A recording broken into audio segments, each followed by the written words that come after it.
नमस्कार मंडळी, कसे आहात? मजेत ना? मजेतच राहा.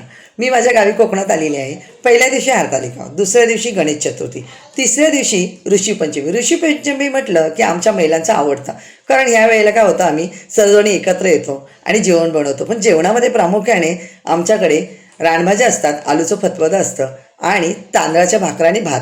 पण हा तांदूळ आमच्या श्रमाचा असतो, इथे बैलाच्या श्रमाचा घेत नाही. ही परंपरा आहे. आता इथे भाकऱ्या करायच्या होत्या, भरपूर भाकऱ्या पाहिजे होत्या, म्हणून 3 चुलीवरती तवे मांडून गरमागरम अशा चुलीवरती माझ्या जावा भाकऱ्या बनवत होत्या. जेवण इथे सर्व तयार झालं. तयार झाल्यानंतर आम्ही नदीवर गेलो. नदीवर पाणी भरपूर होतं, पाऊस नव्हता म्हणून नदीवर गेलो. अंघोळ चांगली मनसोक्त केली.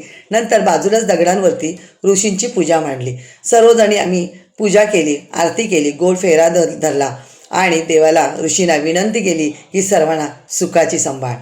त्याच्यानंतर आम्ही घरी निघालो. घरी आल्यानंतर गणरायाची आम्ही आरती केली.